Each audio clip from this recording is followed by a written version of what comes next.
Help. Hello, everybody. I'm a Rainbow. How are you today?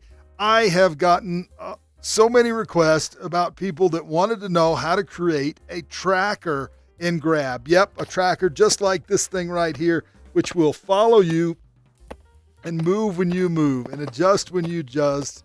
So right now I'm a little bit out of its range, but you can see it's moving and keeping track of me. And it actually moves in multiple directions. So I'm going to show you how to do this. Now, this is a long video because I tried 8 or 9 times to try and shorten things up, and there was just no way that I could do it. I walked through this step by step. I'd also like to point out you need to be comfortable working with groups, because while I step through this, I don't explain groups a whole much. I'll show you how I'm getting into each one and what I'm doing, but I don't talk about it. So you might want to check one of my other tutorials if you need help with that. All right, so I'm going to jump right in it. I'm going to teach you how to build a tracker that does 2 directions, and you can modify that for more if you want. So good luck. Let's jump in and get this done.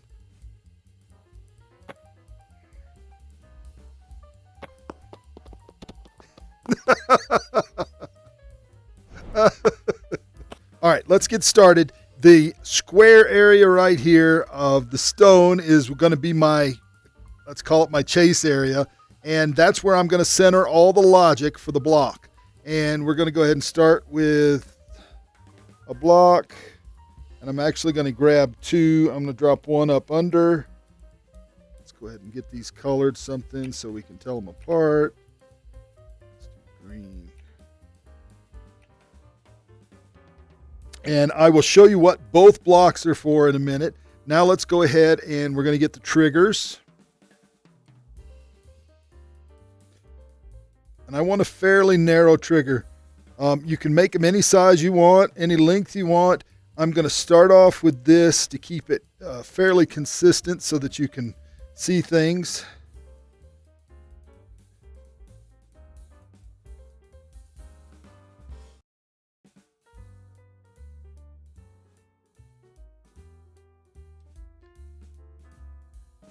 And I'm not worried about being super precise right now, but you see I kind of have a grid and it's centered on that top block. So there's 6 triggers and the block. Now I want to group all of these. So they're grouped. All right. Now I want to define movement, and movement will be defined on each of those blocks as I do it. So this one I'm going to start with, I'm going to start it moving from here to over there. So let's go ahead and animate it. Create a spot, move it over here, create a spot, and I want it to be fairly quick. We're going to go with 2 seconds. Then I'll tell it go back to its starting spot, create another spot at 4 seconds. Now let's go ahead and go back. Let's take a look. And you can see the block and all the triggers are moving together. All right. I'm going to take the start active off of there right now because I don't want it moving around on me.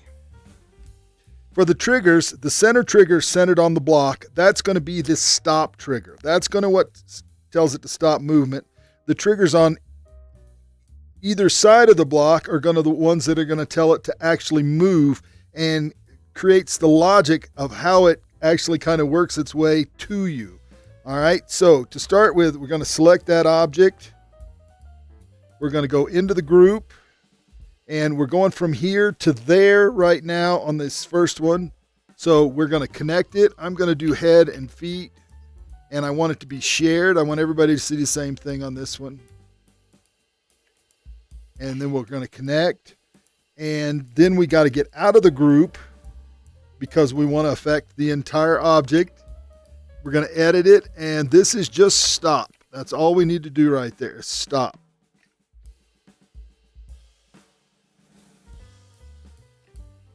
All right, so we're going to select, we're going to go into the group again. We're going to select that first trigger, head, feet, is shared, connect. Now we have to go, we want to affect this whole object, so we're going to exit the group. We're going to hit connect. We're going to hit edit. Now, you would think you want this one to be start, and you are correct. However, we also want it to loop, because once it starts, we want it to just keep running if it's going in that direction. So we've got that one there. And then now we need to do one more. So let's get into the group again. Select the back one.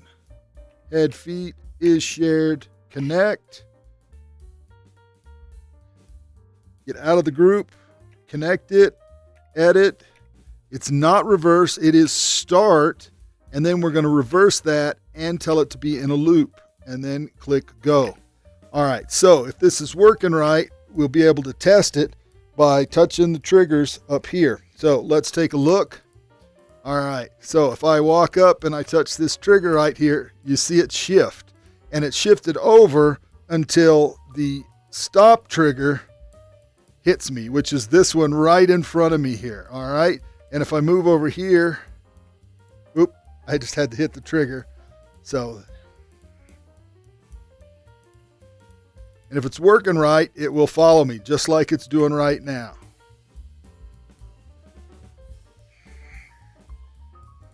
All right, that's our first movement. Now, so the second one is we want it to go in that direction. This is where the second block comes in. So we're going to select this one, we're going to select this group, and we're going to group them.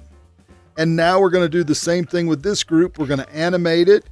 So we want it to start, and it's right here on the edge. So we're going to run it over to the other side, create a point. Want that moving roughly the same. It's square.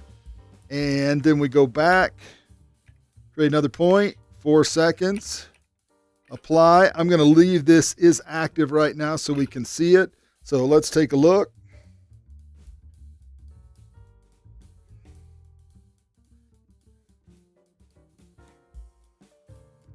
All right, there we go. So let's go back to animate. I don't want it to start active. I'm going to take that off. That was just a test. So now we need to enable these 3 triggers right here so that they work with this part of the group. All right, so we select the group. We've got to go in. Notice we can't select individual triggers. We got to go in the group one more time. And then we'll select the center. And we're going to head, feet, is shared, connect. And now we have to back out. And we have to back out twice. Then we connect to the whole group, edit, center is our stop. Okay. Now, one more time, we're going to go in. We want the outside ones to start and reverse. So we got to go in. We got to go in one more time.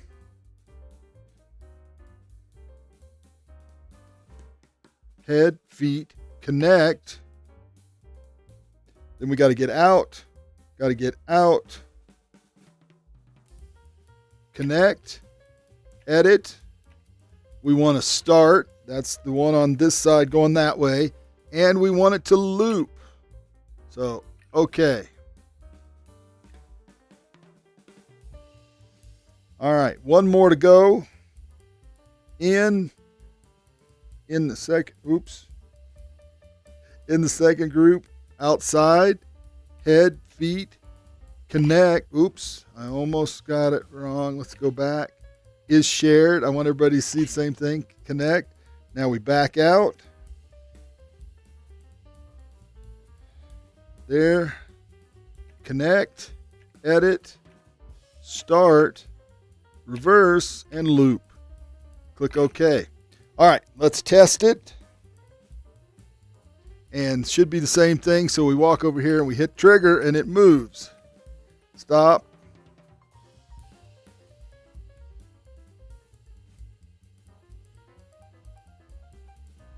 Whoa. Oh, I know what happened. I got both triggers running. Okay, there we go. It's doing what I expected at this point. So what happened was I actually hit all those triggers are active. So it's doing what I expected.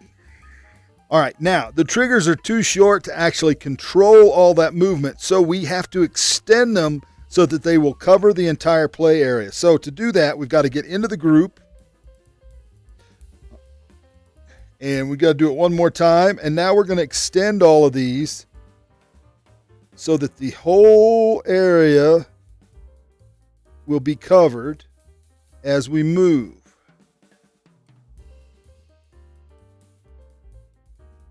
Whoops.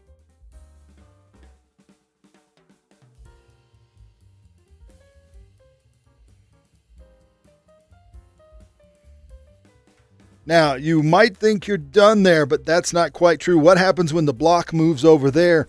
Those triggers are pointing that way. There's nothing on the backside. So we want it to control all the way around.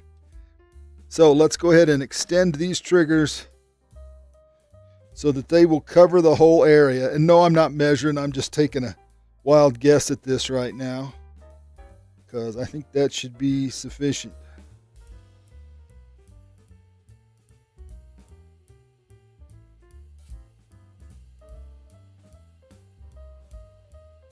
All right, make sure we exit out of that so everything's saved. And we'll run another quick test right now. So it's nice and long, so if I walk over here, we should see it shift.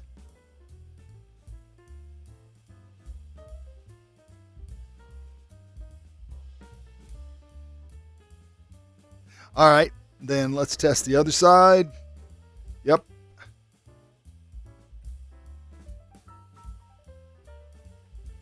All right, everybody's doing what I expect it to do, so that's good.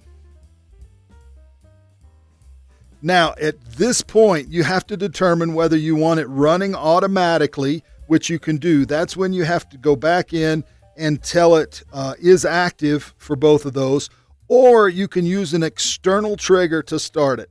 Honestly, I'm in favor of the external trigger because you can put it somewhere in your map, and that just sits there until you're ready. So let me show you how that works. We just take a block. There's a trigger right there. So we're going to take trigger.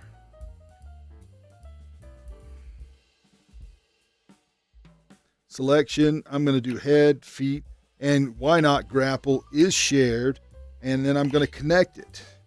And we're going to connect it to the full one. We're going to go to connect, edit, start, and loop, so that doesn't just run once and stop. And then I want to get into it one more time. There we go. So I want to connect. Oops. Edit. Oops. Come here, you. Start. Loop. Okay. I'm going to exit out of both those groups. Hopefully I did that right. All right. So now it's just sitting there waiting for somebody to come by, and whoop, there it goes. So now this thing is going to chase me and just literally beat me up because I can't get away from it, but I can get on top of it.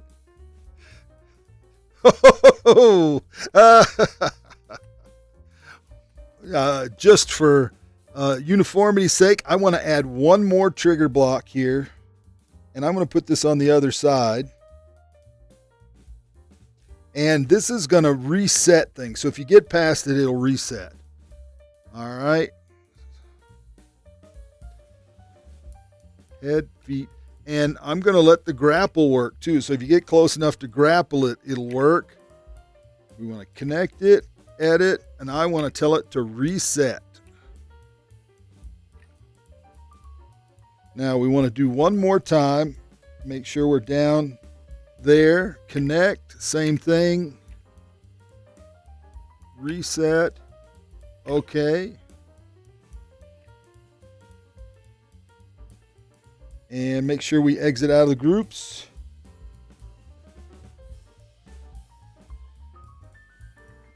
And I'm going to test the reset block real quick. So we notice the reset block is working right there. So that's good.